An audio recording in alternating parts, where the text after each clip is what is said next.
प्रभु जीशुख्रीष्ट नाम प्रतिदिन रोटी रे आपण मान को पुणी स्वागत करुछु। आज जून मास 3 तारिख सोमवार दिन 2024 वर्ष।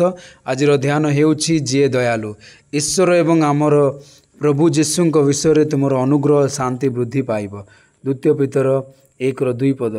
जदि गोटे परिवार आशीर्वाद प्राप्त हुए तेबे स्वामी निज पत्नी विषय संपूर्ण ज्ञान थिबा आवश्यक एवं पत्नी मध्य तांको स्वामी विषय संपूर्ण ज्ञान पाइबा उचित। पत्नी निश्चित भाव में तांको स्वामी पसंद एवं नापसंद तांकर प्रकृति एवं चरित्र जानिबा उचित। सेमाने परस्पर को एक स्नेहपूर्ण सम्मान किपरि आचरण करिवे ताहा जानिबा उचित। सेहीपरि भाव में तुमे ख्रीष्टंक निकटतर हेबा उचित एवं तांको अनुग्रह विषय भल बुझिबा उचित।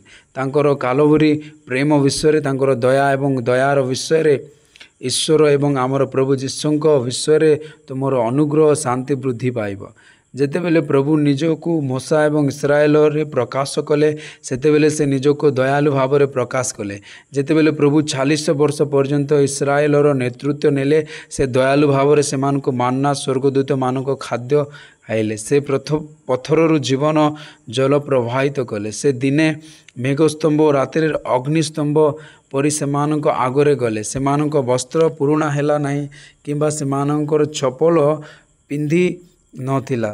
समग्र इस्राएल सेमानक मध्य केही दुर्बल नथिले। प्रभु सेमानक गंडा हाथी परि शक्ति प्रदान कले। ईश्वर तांको अनुग्रह रे परिवर्तनशील अनुग्रह होछि से ही व्यक्ति प्रति दया जे यार योग्य नुहे। से कठिन हृदय निष्ठुर एवं चोर मानक प्रति मध्य तांकर अनुग्रह ढालती। से मानक अनुताप करने सुजोग दियंती।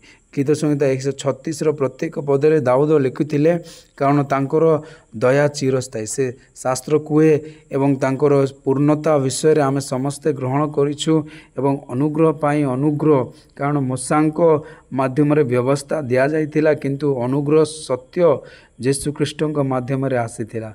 जोहन 1:16-17 पद। मु जेतेबेले मोर सेवा आरंभ कली मु प्रभुंकर जने विरष्ट सेवक को पचारिली महाशय मु शेष पर्यंत प्रभुंक ठार रहिबा को चाहे तांको विश्वस्त एवं हृदयर सहित सेवा करिबी मु एथिपाई कौन करिबी। यार उत्तर रे से कहिथिले भाई सर्वदा प्रभुंक कृपा उपर निर्भर कर। जेतेबेले तुमे प्रभुंक आगरे एवं लोक मानक आगरे निजको नम्र कर प्रभु तुमको अनुग्रह रे अनुग्रह प्रदान करिवे। सही अनुग्रह रे तुमे तुमर दौड़ को विजय सहित समाप्त करि पारिबो। ईश्वर को कृपा नदी परी नदी सर्वदा निम्न प्रांत को प्रवाहित हुए। यह कदापि ऊपर को किंबा पत्थर ऊपर को जीवाक चेष्टा करे नहीं। ईश्वर को संतान प्रभु गर्भी मान प्रति विरोध करती किंतु से नम्र लोक मान को अनुग्रह प्रदान करती। अधिक ध्यान करने लेवीय पुस्तक 3:22-23 पद। प्रभु को दया द्वारा आम मैंने ग्रास हो नहीं कारण तांकर दया विफल हुए ना। से माने प्रत्येक दिन सकाले नूतन अटंती। तुमर महान प्रभु ए वाक्य रे आपन समस्त आशीर्वाद करंतु। आमेन।